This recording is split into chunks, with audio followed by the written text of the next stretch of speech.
Bismillahirrahmanirrahim. Assalamualaikum warahmatullahi wabarakatuh.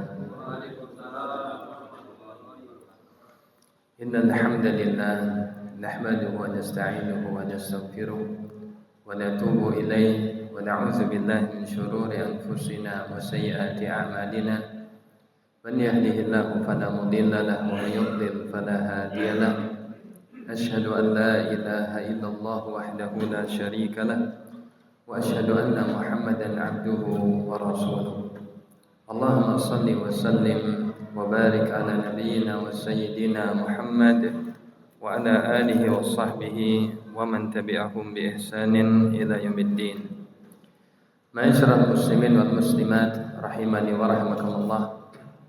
Alhamdulillah, pertama-tama marilah kita senantiasa memuji Allah Subhanahu wa taala atas semua nikmat dan karunia yang masih Allah tetapkan kepada kita semua, baik nikmat iman, nikmat Islam, nikmat kesempatan dan nikmat kesehatan yang semua masih diberikan oleh Allah Subhanahu wa taala kepada kita semua.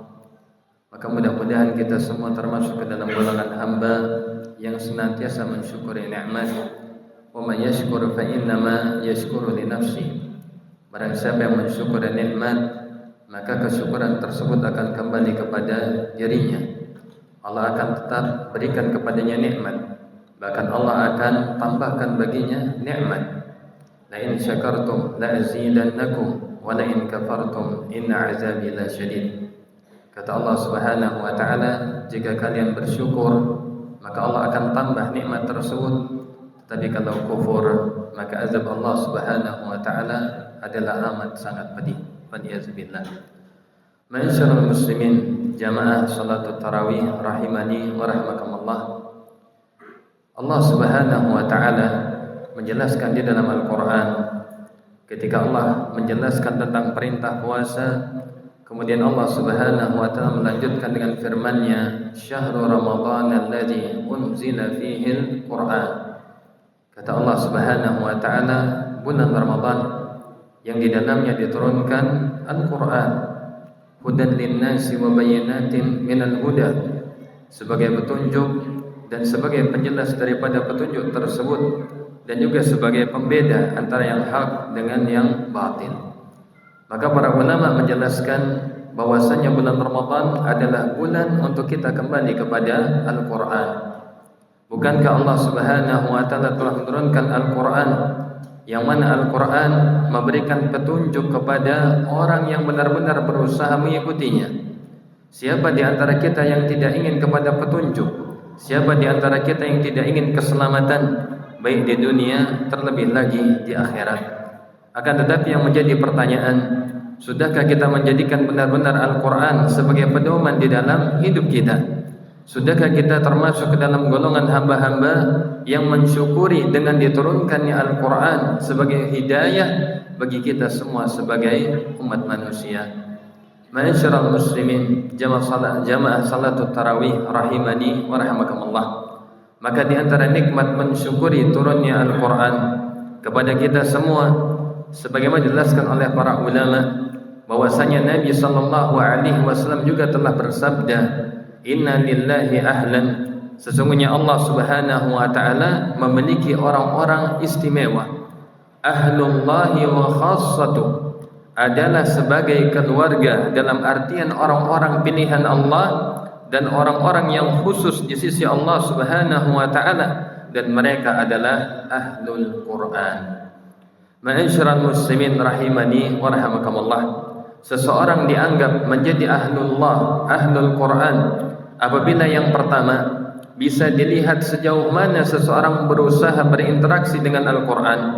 Bagaimana seseorang terutama di bulan Ramadan, bagaimana interaksi dia di dalam membaca Al-Quran. Bukankah Nabi sallallahu alaihi wasallam saja ketika datang bulan Ramadan, maka Nabi sallallahu alaihi wasallam mendapatkan pengajaran Al-Quran secara khusus dari malaikat Jibril alaihi salam. Sebagaimana dalam hadis Nabi sallallahu alaihi wasallam, kana Nabi Muhammad sallallahu alaihi wasallam ajwadan nas, adalah Rasul kita sallallahu alaihi wasallam manusia yang paling dermawan.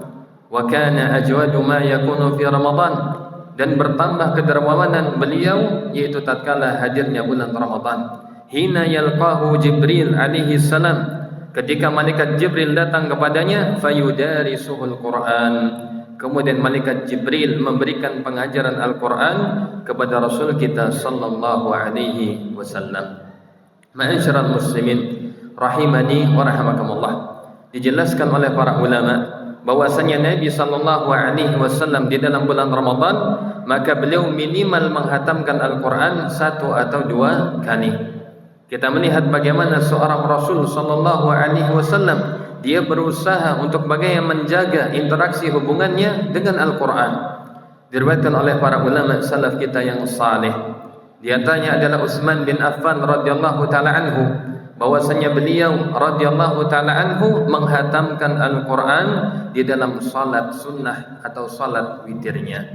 Diriwayatkan dari Al-Imam Asy-Syafi'i rahimahullahu taala bahwasanya beliau menghatamkan Al-Quran 60 kali dalam sebulan, ya, berarti seharinya 2 kali hatam.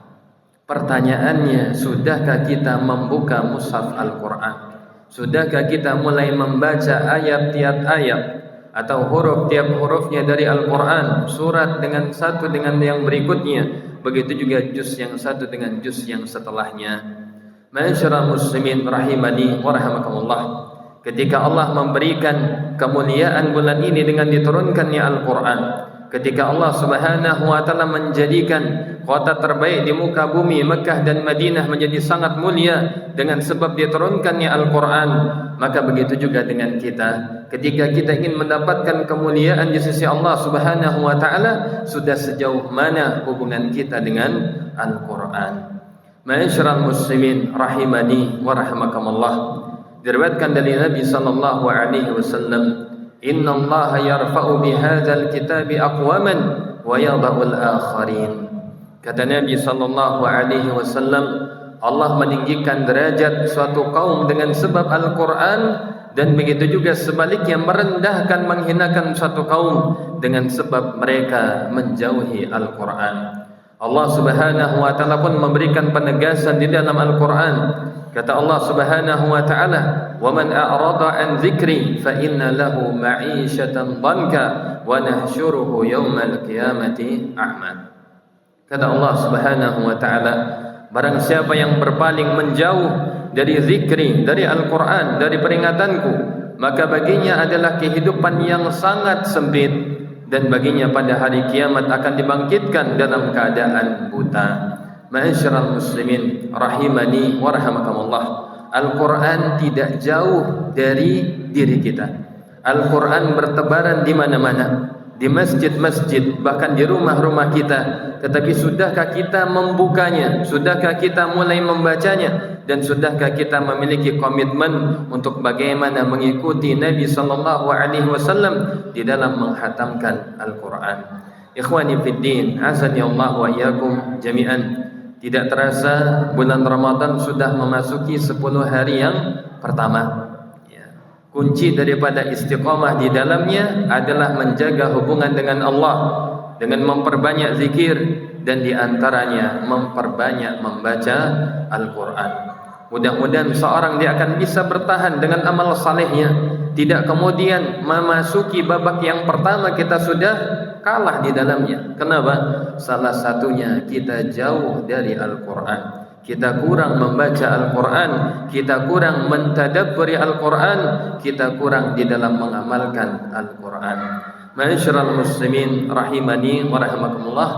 Mari di beberapa hari yang masih tersisa dari 2/3-nya kita buka kembali Al-Quran kita. Mungkin mushaf kita sudah ada yang berdebu, mungkin mushaf kita sudah ada yang dimakan rayap, mungkin mushaf kita sudah tinggal sampulnya saja. Maka marilah kita baca Al-Quran agar nanti kelak dia menjadi syafaat bagi orang yang membacanya pada hari kiamat. Sebagaimana kata Nabi sallallahu alaihi wasallam bahwasanya Al-Quran, Iqra'ul Quran fa innahu ya'ti yaumal qiyamah syafi'an li ashabihi. Kata Nabi sallallahu alaihi wasallam, bacalah oleh kalian Al-Quran, karena nanti Al-Quran akan datang kepada orang yang membacanya dan dia akan memberikan syafaat bagi mereka. Ma'asyiral muslimin rahimani wa rahimakumullah, demikian tausiah singkat yang bisa disampaikan. Mari kita jadikan benar-benar Al-Quran ini sebagai momentum atau bulan Ramadan, momentum kita kembali kepada Al-Quran, kita memperbanyak membacanya, memperbanyak mentadabburinya, dan juga berusaha mengamalkannya. Amin ya rabbal alamin. Aqulu qawli hadza wa astaghfirullah li wa lakum innahu huwal ghafurur rahim. Tsumma assalamu alaikum warahmatullahi wabarakatuh.